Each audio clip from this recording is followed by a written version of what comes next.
Virtual worlds are vast and have many secrets, and games about the journey to finding those secrets. Hi folks, it's Falcon, and today on Game Ranks, the top 15 exploration games of 2022. Starting off at number 15, it's Sengoku Dynasty, a game that looks to sort of bend genres and create a survival city builder. Now, obviously, it would be impossible to do that without a massive exploration element, considering it looks like they're taking more of a you walk around and do everything that you would need to do to create a city rather than plopping stuff down with a cursor. This is a very pretty game. Everything I've seen of it shows these amazing landscapes, and you're going to be going to have to go through them with a fine-tooth comb to really master this game. This is one that I think has just a huge amount of potential, and I'm really excited to see it, because between being a kind of city building survival game, it's an RPG, it's a life sim. I mean, there's a lot going on here, and it really looks like it's sort of putting together a cohesive product, which the more genres you start throwing in, the less likely that is.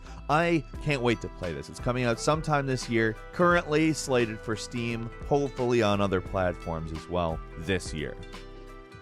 At number 14 is Stray, a really interesting game in which you play as a cat that has to explore, survive, and find a way back to its family in a futuristic cyberpunk world in which there are no human beings. It's populated fully by robots, and you as a cat explore this. It's a huge city which is densely compressed, modeled after Kowloon Walled City, which doesn't exist anymore, but if you're interested in looking at some very densely, completely chaotic, like built without plan in a tiny area, straight up, look up pictures of that place, because you can definitely see that in this game. Also, you play as a cat, which is, it's a completely different movement paradigm. Stray is coming to PlayStation 4 and 5 as well as Windows sometime this year.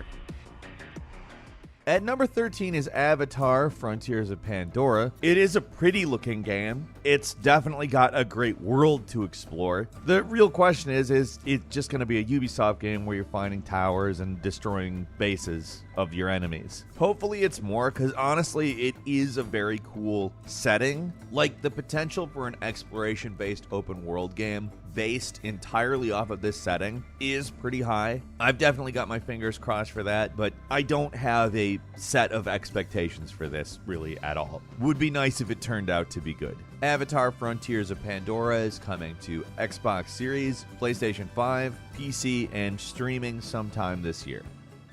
At number 12 is Pokemon Legends Arceus, which switches up the Pokemon formula a pretty fair amount, and in doing so creates a very intriguing game with a different set of exploration goals. I'm not going to do a lot to explain the setting. It's a game that's already out, and I highly recommend playing it and being able to get into it yourself. But there's a time travel element, and you go way back to the Pokemon world equivalent of the Muromachi period, and it's actually really interesting to see the Pokemon Brilliant Diamond and Shining Pearl map in such a different context, and it's interesting to see some of the historical things that they've managed to cook up involving it. It's kind of like what would happen if you combine Pokemon with Breath of the Wild, and while that may sound odd, it really works. It's not that I don't want them to stop making mainline Pokemon games, but I would love to see more games like this as well. Pokemon Legends Arceus is out on Nintendo Switch now.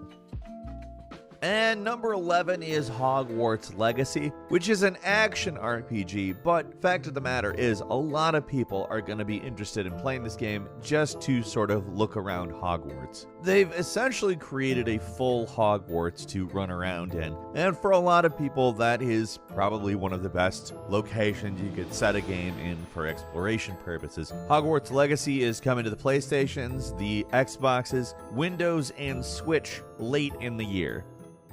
At number 10 is LEGO Star Wars The Skywalker Saga, a massive, sprawling, 9-movie-wide game that gives you access to pretty much every Star Wars mainline story as playable through an updated but still familiar LEGO style. Probably the thing that I would say you could spotlight the most is how much better and more interesting combat is in this game. Your melee stuff, your lightsaber fights, it just feels a lot better, and your shooting stuff feels more like an over-the-shoulder, third-person shooter with some mild cover elements that don't go over completely well, but generally it's more fun to play, in my opinion, than previous gunplay in the LEGO series. Overall, this is just a big celebration of the entire Star Wars saga. 9 is a terrible film, nothing can be done about that, but this is an overall good package. It doesn't take itself too seriously, it makes a lot of jokes, and the gameplay is very fun. If you're looking for a Star Wars collectathon, this is pretty much the definitive one, and it updates the formula just enough to where it feels modern and we don't lose anything in the process. LEGO Star Wars The Skywalker Saga is available now.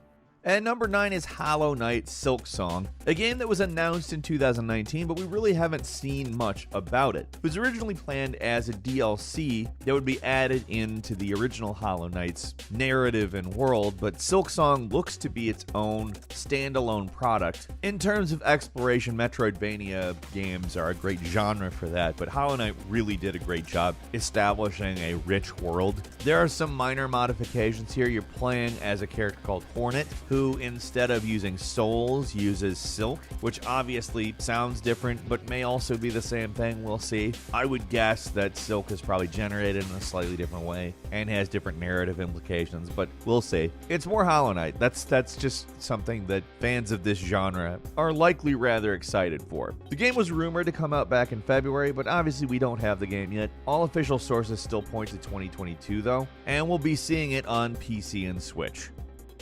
At number 8 is The Day Before, an open-world zombie game that is heavily based in exploration. For one, you're not just attempting to survive yourself, but a lot of the point is to ensure that a colony of survivors can continue to survive and rebuild. In the meantime, you can see some stuff that, when you're set in a larger city setting, looks a little like The Division, although I don't know exactly how analogous it is to that. I don't know, it looks like a really interesting game with a very detailed world, with a lot of special detail paid to the vehicles. That's how they want you to sort of venture through the countryside and see what you can find. The Day Before is coming to the Xbox Series, PlayStation 5, and PC June 21st.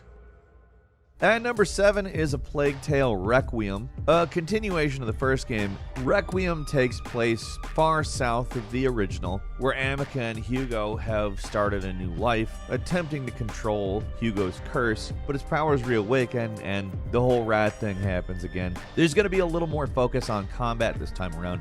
Amica can use a crossbow, for instance, and has developed some skills in terms of being able to defend them. It looks like a really interesting continuation, and it will be landing on the Xbox Series, PlayStation 5, Nintendo Switch, and PC later in the year.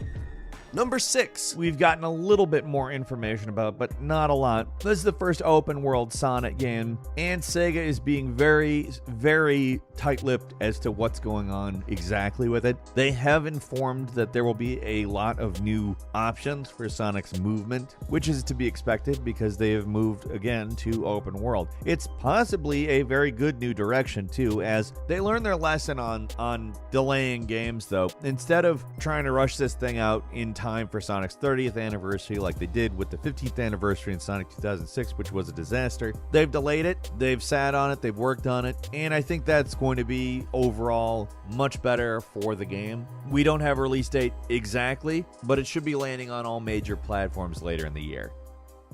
And number 5 is Forspoken, a game that, to be frank, might set the standard in terms of the type of open world Sonic Frontiers might be looking to try to do. It is this big open world game in which the traversal is fast and parkour oriented. But on top of that, it's also a narrative driven adventure, which comes to us from an internal studio at Square Enix that is made up of people who were working on Final Fantasy 15. It's a game that is only coming to PlayStation 5 and PC, and is apparently going to release on October 11th. And number 4 is God of War Ragnarok, which not only changes the season you're dealing with, basically everything is covered in snow, but it also allows you to explore all 9 realms, which was something that people were kind of expecting in the first game, but then found out that the whole game didn't take place across all 9 realms. This time it does, and it will also conclude the story that was begun in 2018. Of course, God of War 2018 was such a fantastic game, and I think we're all heavily anticipating this one. It is coming to both PlayStation 4 and 5 sometime later in the year.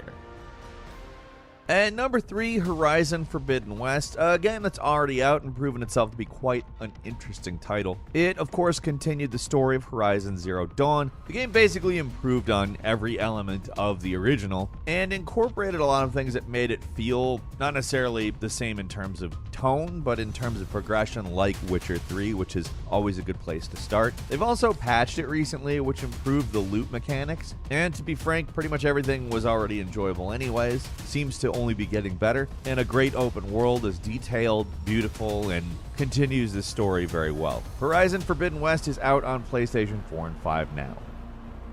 And number 2 is Elden Ring, which I don't know what else we can say about Elden Ring. We have covered this game extensively on this channel. It certainly has done something to progress the idea of an open world, giving us more novel ways to experience missions and lore and all the things that we've come to expect from a Dark Souls game in the context of an open world. And it's really just chock full of all of that. Elden Ring is already out on everything. If you haven't played it or haven't thought of playing it or somehow haven't heard of it, I don't know how you would be watching this, because if you watch our videos, you've heard plenty about Elden Ring at this point. And at number 1 is Starfield, a Skyrim in space coming to us from Bethesda. They're attempting to ground Starfield in a slightly more science-oriented general world. However, I have my reservations that it's going to be particularly realistic, and instead will probably be exactly what they've said, Skyrim in space. I don't think that is a bad thing, though. Skyrim is, of course, one of the premier RPGs of all time, and if Starfield manages to do that for sci-fi, I think most of us are there. Starfield is launching on the 11th anniversary of Skyrim, November 11th, 2022, to PC and the Xbox Series. That's all for today. Leave us a comment, let us know what you think. If you like this video, click like. If you're not subscribed, now's a great time to do so. We upload brand new videos every day of the week. Best way to see them first is, of course, a subscription, so click subscribe. Don't forget to enable notifications. And as always, we thank you very much for watching this video. I'm Falcon. You can follow me on Twitter, Falcon the Hero. We'll see you next time, right here on Game Ranks.